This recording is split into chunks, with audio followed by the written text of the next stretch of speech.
धन्यवाद प्रवक्ता मोहन श्रेष्ठ। पत्रकार साथीहरू, पार्टीका उपाध्यक्षजीहरू,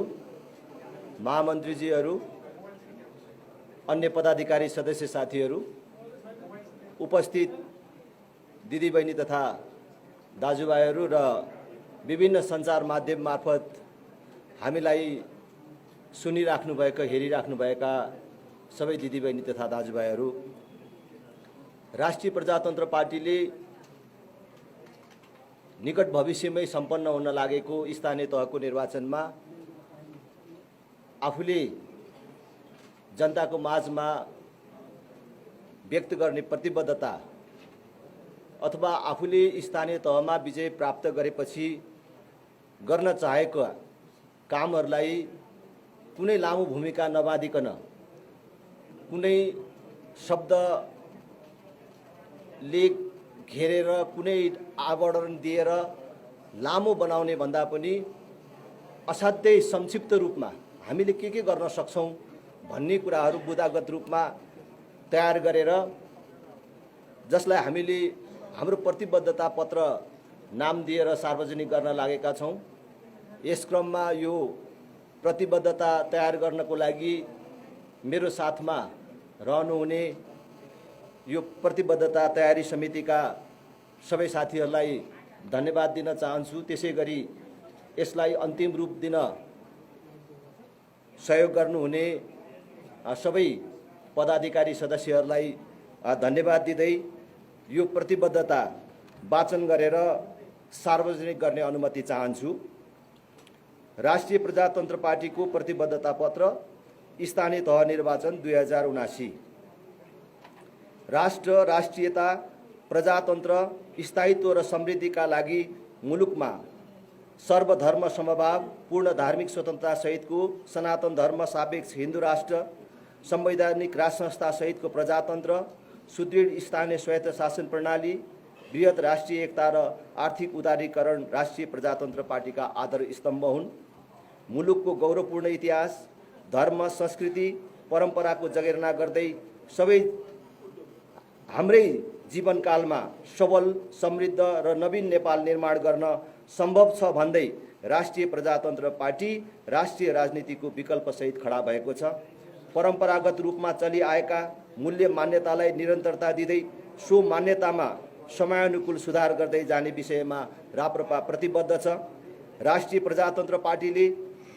शिक्षा, स्वास्थ्य, कृषि, भौतिक पूर्वाधार विकास निर्माण लगायत स्थानीय साधन स्रोत परिचालन र रोजगारी सिर्जना लगायतका विषयलाई उच्च प्राथमिकता दिनेछ भने भ्रष्टाचारमा शून्य सहनशीलताको नीति अवलम्बन गर्नेछ। तसर्थ युवा, बालबालिका, महिला, ज्येष्ठ नागरिक, उत्पीडित, अल्पसंख्यक, किसान, मजदुर, उद्यमी लगायत सबै वर्ग र क्षेत्रका नागरिकको आर्थिक, सामाजिक र जनजीविकाको संरक्षण गर्ने सहज वातावरण सिर्जना गर्न निम्न प्रतिबद्धता सहित स्थानीय तहको निर्वाचनमा राप्रपालाई हलो चुनाव चिन्हमा आफ्नो अमूल्य मत दिन आम मतदातासँग हार्दिक अनुरोध गर्दछ। सुशासन, भ्रष्टाचार मुक्त स्थानीय तह, जनतालाई निष्पक्ष र छिटो छरितो सेवा, चुनाव जितेको 6 महिनाभित्र विपन्न परिवारको पहिचान गर्ने, 6 महिनाभित्र सबै स्थानीय ऐनहरूको निर्माण तथा परिमार्जन गर्ने। शिक्षा, 12 कक्षासम्म पूर्ण निशुल्क शिक्षा, सबै स्थानीय तहमा कम्तीमा एक प्राविधिक धारको विद्यालय, सबै विद्यालयमा अनिवार्य कम्प्युटर शिक्षा, प्रारम्भिक बाल विकास शिक्षा र कार्यक्रमलाई गुणस्तरीय बनाउन प्राथमिकता, गरिबीको रेखामुनि रहेका वर्ग तथा अल्पसंख्यक समूहका न्यूनतम एक जना प्रतिभाशाली विद्यार्थीलाई प्रत्येक वर्ष चिकित्सा शास्त्र र इन्जिनियरिङ तह अध्ययन गर्न छात्रवृत्ति, विद्यालयका छात्राहरूलाई निशुल्क सेनिटरी प्याड वितरण, विद्यालयमा छात्र मैत्री वातावरण निर्माण, सबै विद्यालयमा छात्रा शौचालय अनिवार्य रूपमा निर्माण, विद्यालयमा लागू औषध दुर्व्यसन विरुद्ध नियमित रूपमा अभियान सञ्चालन, प्रत्येक विद्यालयमा स्वच्छ पिउने पानीको व्यवस्था, बेरोजगार तथा सिपविहीन युवाको लागि सिपमूलक तालिम केन्द्र स्थापना, प्राथमिक तहसम्म स्थानीय मातृभाषामा शिक्षा, फरक शारीरिक क्षमता भएका विद्यार्थीका लागि विशेष कक्षाको व्यवस्था। स्वास्थ्य, सबै नागरिकलाई अनिवार्य तथा निःशुल्क स्वास्थ्य बीमा, हरेक वडामा स्वास्थ्य चौकी र निःशुल्क गुणस्तरीय आधारभूत स्वास्थ्य सेवा, सुनिश्चित बाल स्वास्थ्य र पोषण कार्यक्रम, प्रत्येक वडामा प्रसूति सेवा तथा निम्न आय भएका हरेक सुत्केरीलाई 3 महिनासम्म रु 3000 मासिक भत्ता, स्थानीय महिला स्वास्थ्य स्वयंसेविकालाई प्रोत्साहन भत्ता, सिकलेस एनेमिया जस्ता रोगका बिरामीलाई निःशुल्क उपचार, क्यान्सर, मृगौला तथा मेरुदण्ड रोगबाट पीडित स्थानीय नागरिकलाई मासिक स्वास्थ्य भत्ता, प्रत्येक किशोरीलाई पाठेघर क्यान्सर विरुद्धको खोप, प्रत्येक स्थानीय तहमा न्यूनतम 1 सुलभ औषधि पसलको व्यवस्था। कृषि तथा पशु, कृषि उद्योगमा स्थानीय रोजगार प्रवर्धनलाई प्रथम प्राथमिकता, निर्यातमूलक कृषिजन्य उत्पादनमा प्राथमिकता, कृषि उत्पादनको सुरक्षित भण्डारणका लागि चिस्यान भण्डार, एक वडा एक उत्पादनको अवधारणालाई प्राथमिकता, कृषिजन्य वस्तुको बजार तथा उचित मूल्य सुनिश्चित गर्न, थोक तथा हाट बजारको विस्तार र व्यवस्थापन, स्थलगत निरीक्षणको आधारमा व्यावसायिक कृषि, पशुपन्छी, मत्स्य पालन लगायत अन्य कृषिजन्य व्यवसायमा अनुदान, कृषि सहकारी मार्फत उन्नत बिउ बिजनको उत्पादन, प्रवर्धन र वितरणमा प्रोत्साहन,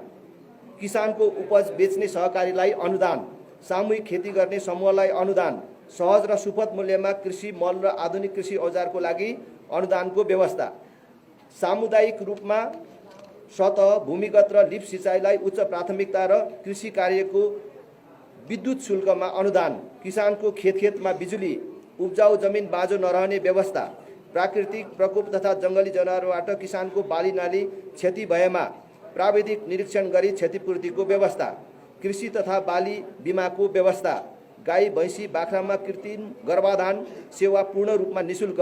गाई भैँसीमा सुत्केरी भत्ताको व्यवस्था। खानेपानी, सबै घरधुरीमा 4 वर्षभित्र आधारभूत खानेपानी सेवा, तराईमा आर्सेनिक मुक्त सुरक्षित खानेपानी, उपभोक्ताको स्वामित्वमा खानेपानी योजना, एक घर एक धारा। कर व्यवस्था, स्थानीय करको दर परिमार्जन गरी 50% सम्म स्थानीय कर कटौती गरी न्यूनतम करको व्यवस्था गर्ने,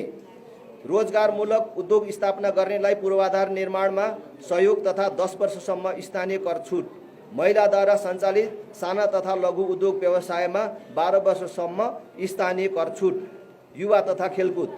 सार्वजनिक निजी साझेदारीबाट युवा लक्षित उद्यम व्यवसाय प्रवर्धन,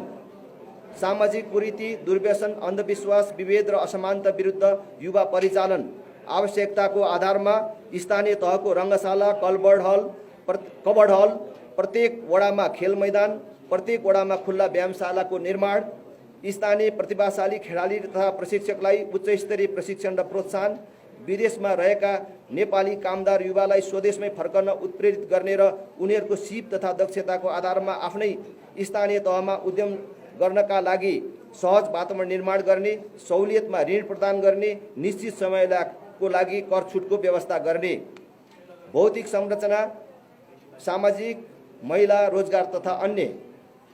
प्रत्येक घरमा बिजुली, एक पालिका एक स्वरोजगार तालिम केन्द्रको स्थापना र तालिम प्राप्त युवालाई रोजगारको व्यवस्थापन गर्ने, सिप सिकेका युवालाई बिना धितो ऋण, सार्वजनिक स्थलमा फ्री वाइफाई, अति विपन्न परिवारका लागि परिचय पत्र र सुपथ मूल्यको पसल, सबै वडालाई सडक सञ्जालमा जोडी 12 महिना चल्ने कालोपत्री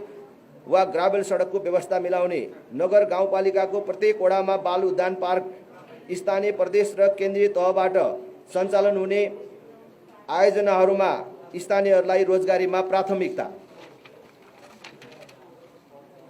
महिला हिंसा, दाइजो प्रथा तथा बाल विवाहको अन्त्य गर्ने तथा महिला सशक्तिकरण कार्यक्रमलाई प्राथमिकता,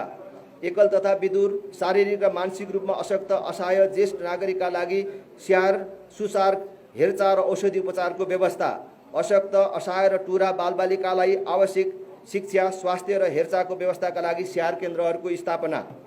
गौशाला, गुरुकुल एवं अन्य विभिन्न धार्मिक तथा परम्परागत मान्यतामा आधारित शैक्षिक संस्थाहरूको संरक्षण,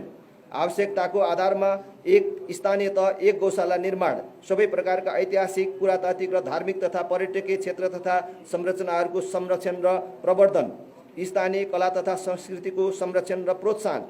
ज्येष्ठ नागरिकलाई देशभित्र निशुल्क धार्मिक यात्राको व्यवस्था, सबै प्रकारका जातीय छुवाछुत र भेदभावको पूर्ण रूपमा अन्त्य गर्ने, सबै ज्येष्ठ नागरिकहरूले प्राप्त गर्ने सेवा सुविधा घर दैलोमा नै पुर्याउने व्यवस्था, प्रत्येक महिनाको एक पटक सबै ज्येष्ठ नागरिकहरूलाई घर दैलोमा नै आधारभूत स्वास्थ्य परीक्षणको व्यवस्था, सामुदायिक वनरलाई उपभोक्ताको आय आर्जनसँग जोड्ने र व्यवस्थित गर्ने, भूमिहीन तथा घरबारविहीन नागरिकहरूको लागि एकल तथा सामूहिक आवासको व्यवस्था,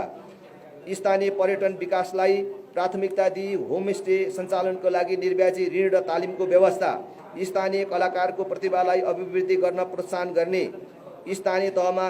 विकास विज्ञको व्यवस्था गरी सम्भाव्यताको आधारमा विकास कार्यक्रम निर्माण तथा परिचालन, न्यूनतम एक कार्यकाल नयाँ सवारी साधन खरिदमा रोक, स्थानीय तहमा पर्यावरण संरक्षण, जलवायु परिवर्तन न्यूनीकरण तथा जलवायुजन्य जोखिम कम गर्न स्थानीय अनुकूलन कार्य योजना निर्माण तथा कार्यान्वयन, स्थानीय स्तरबाट उत्सर्जन हुने फोहोर मैला प्रदूषण न्यूनीकरण तथा ढल निकासको उचित व्यवस्थापन, एक विज्ञ समूह गठन गरी 1 वर्षभित्र ग्रामीण विकास योजनाको निर्माण, ग्रामीण स्तरमा आय आर्जन र रोजगारीलाई सुनिश्चितता गर्दै बसाइसराईलाई व्यवस्थित र न्यूनीकरण गर्ने, सबै भूमिहीन सुकुम्बासी तथा अव्यवस्थित समुदायको आत्मसम्मानपूर्वक जीवनयापनका लागि वातावरण निर्माण गर्ने, सबै भूमिहीन सुकुम्बासी तथा अव्यवस्थित समुदायको जीवनस्तर सहज बनाउनको लागि सार्वजनिक सेवा सुविधा, बत्ती, खानेपानी, ढल, बाटोको सुविधाको व्यवस्था गर्ने। हामीले यसरी राष्ट्रिय प्रजातन्त्र पार्टीले आगामी स्थानीय तहमा विजय प्राप्त गर्ने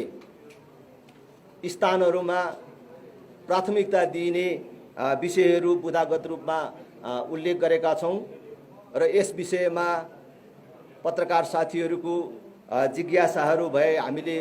छलफलको लागि फ्लोर ओपन गरेका छौं र अहिलेलाई मैले